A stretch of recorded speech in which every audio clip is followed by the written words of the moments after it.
હવે માનવીની સંવેદના સાથે રમત રમતું એક નાટક જેનું નામ છે વૃક્ષ. આજના સમયમાં પારિવારિક જે ભાવના છે નષ્ટ પામી છે, જ્યાં ફક્ત પૈસો જ પરમેશ્વર છે, આ કથા વસ્તુને ઉજાગર કરતું એક નાટક જેમાં પરિવારના સભ્યોનું સંપત્તિ પ્રત્યેનો મોહ ઉજાગર કરે છે, જ્યાં ફક્ત સંપત્તિ જ મહત્ત્વની છે, નહીં કે સંબંધો, જેને લઈને આવી રહ્યા છે અમારી શાળાના ધોરણ 7ના વિદ્યાર્થીઓ. જેની મહેનતમાં દમ છે એને જ અસલી ગમ છે. જે રસ્તા પર ચાલે છે એના જ ડગલામાં દમ છે. દુનિયા ભલે કહેતી હોય જે કહેવું હોય તે કહે, પણ અમારા વિદ્યાર્થીઓમાં એટલું દમ છે કે આખા આકાશને પણ આંબી શકે છે. એક લાગણીશીલ અને એક વ્યક્તિ, માણસ જ્યારે લાગણીઓથી ઉપરવટ જઈ અને પોતાની જરૂરિયાતોને સંતોષવા માટે એક પોતાના કુટુંબના નજીકના વ્યક્તિ, ખૂબ નજીકનો વ્યક્તિ હોય એને પણ ભૂલી જાય છે પોતાના સ્વાર્થ અને મોહ પાછળ. એને ઉજાગર કરતું અમારું નાટક, જેનું એક નામ વૃક્ષ આપ્યું છે. એટલે વૃક્ષ પાસેથી આ થીમ આપણે સમજીશું. એ નાટકને લઈને આવી રહ્યા છે અમારા 7ના બાળકો.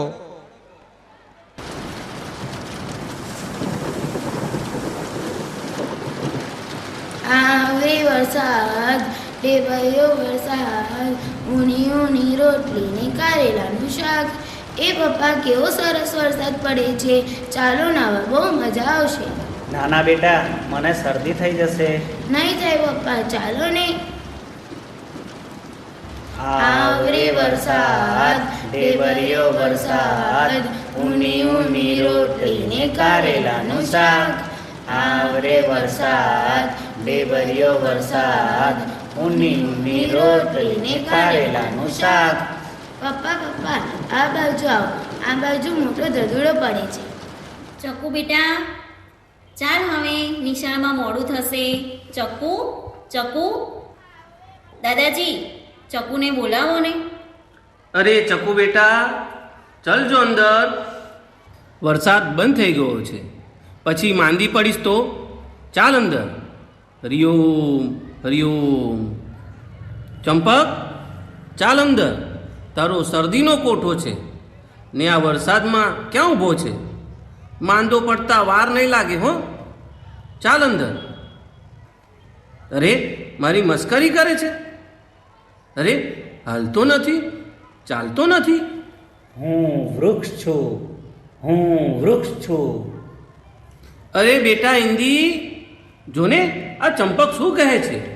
શું કહે છે? એ કહે છે કે હું વૃક્ષ છું. દાદા, તમે એ મજાકિયા અને તમારા દીકરા એ મજાકિયા. એમનો સ્વભાવ તો કાયમી મજાકીયો જ છે. ચાલો ઘરમાં, કેટલા ભીંજાઈ ગયા છો. અલા ચંપક, હવે બહુ મજાક થઈ ગઈ. ચાલ અંદર. ચાલો અંદર, શરદી થઈ ગઈ છે અને તમને તો માંદા પડતાય વાર નહીં લાગે. અરે દાદાજી, આ તો જુઓ ને, ખસતાય નથી. અરે બેટા, હું મદદ કરું. ચંપક, ચાલ અંદર. હું પડોશમાંથી છગનભાઈને બોલાવી લાવું. હા, પડોશમાંથી છગનને બોલાવી લાવો. છગનભાઈ, એ છગનભાઈ. એ હા ઇન્દિરાબેન, શું કામ છે? આ જુઓ ને, તમારા ભાઈને શું થયું છે. શું થયું છે? ચંપકભાઈ, ચંપકભાઈ, કેમ ઊભા છો? ચાલો અંદર. અરે આ તો ખેંચાતા જ નથી, પગ જકડાઈ ગયા લાગે છે. છગનભાઈ, તમે ઝડપથી ડૉક્ટરને બોલાવી લાવો બાજુમાંથી. અરે દાદાજી, આમને શું થયું હશે? હવે મને બહુ ચિંતા થાય છે. ચિંતા ના કર બેટા, ડૉક્ટર આવશે અને એક ઇન્જેક્શન મૂકશે એટલે થઈ જશે. અરે જો, આ ડૉક્ટર આવી ગયા. અરે દાદાજી, શું થયું ચંપકભાઈને?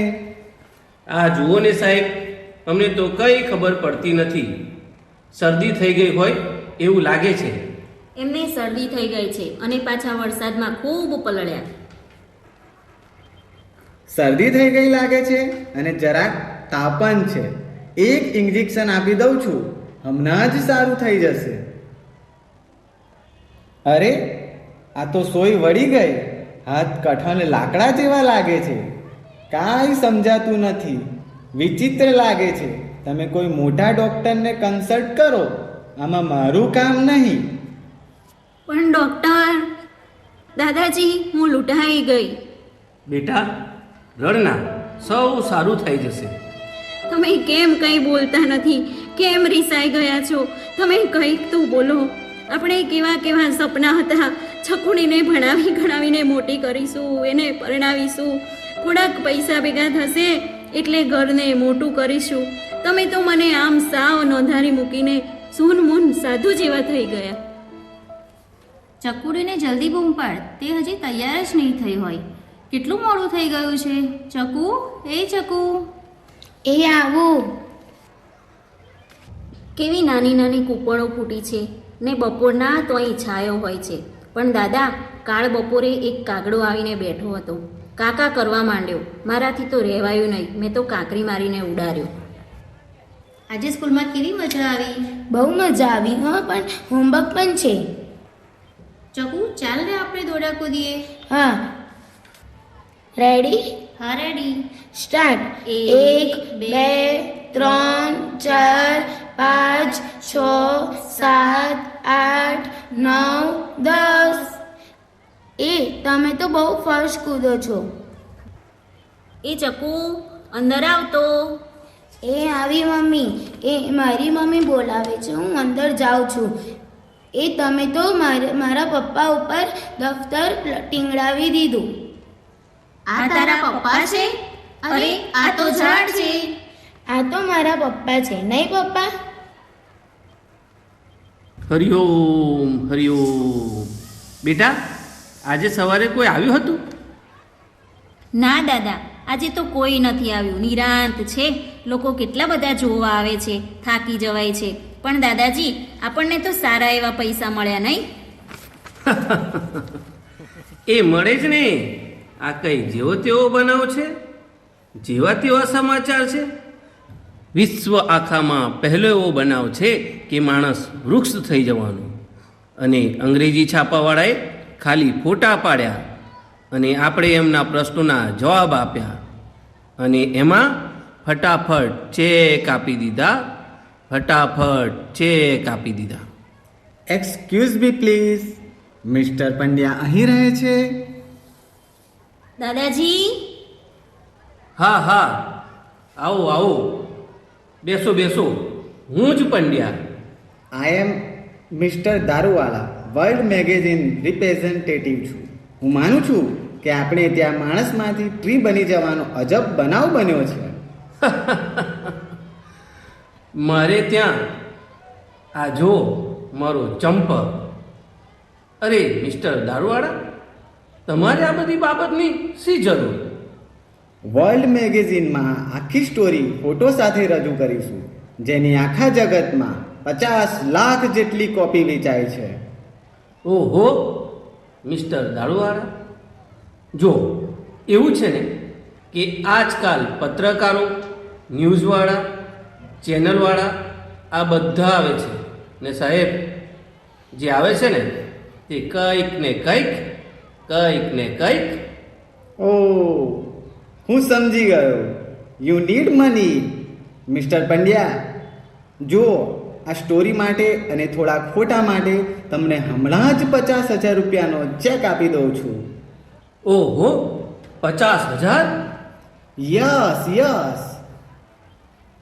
જુઓ, હું તમને સ્ટોરી કહું. તે દિવસે આ ચકુડી મારા ચંપકને પરાણે ખેંચી ગઈ અને મારા દીકરા ચંપકનો શરદીનો કોઠો. ચકુડી સાથે ખૂબ નાયો. એ વરસાદમાં મજા કરી ને પછી અચાનક એવું બન્યું સાહેબ, એ આ ચંપક આંગણામાં ઊભો નહોતો હતો ને ત્યાં જ અચાનક પગ જમીનમાં ચોંટી ગયા અને સજ્જડ થઈ ગયા. અને મારો ચંપક વૃક્ષ બની ગયો. અરે દાદાજી, મેં જે ટાઇલ્સો મોટી ડિઝાઇનવાળી પસંદ કરી હતી એવી જ છે ને? હા બેટા, એ જ નાખવાની છે. અને રસોડામાં મારું ઊભું સ્ટેન્ડિંગ કિચન જોઈએ છે. હા હા. નમસ્તે બેનજી. લો આવી ગયા એન્જિનિયર સાહેબ. લો બહેન, આ પ્રમાણેનો આપનો પ્લાન છે જે મંજૂર થઈ ગયો છે. દાદાજી, આપણે આજથી જ કામ શરૂ કરીએ છીએ. હા હા. જુઓ, આ પ્રમાણે 20 ફૂટ લંબાઈનું ખોદકામ કરવાનું છે. ત્યાંથી આ પ્રમાણે 12 ફૂટનું છે. અને બહેન, આ ઝાડ વચ્ચે આવે છે. કાપી નાખો, એમ પણ એ નડે જ છે. એમ કરો, પહેલાં વચ્ચેથી આ ઝાડ દૂર કરો.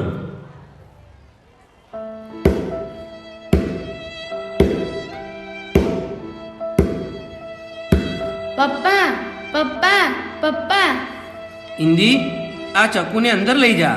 આ મારા પપ્પા છે, હું નહીં જાઉં અંદર. પપ્પા પપ્પા પપ્પા. એક વખત જોરદાર તાળીઓથી વધાવીએ આ નાટકને મિત્રો. અતિ સંવેદનશીલ નાટક છે. જ્યારે માણસ પોતાની લાગણીઓ ભૂલી જાય છે ત્યારે પોતાનો એક ઘરનો સભ્ય પણ એમને પોતાનો નથી લાગતો અને એમાં પોતાની આર્થિક સ્થિતિ જુએ છે.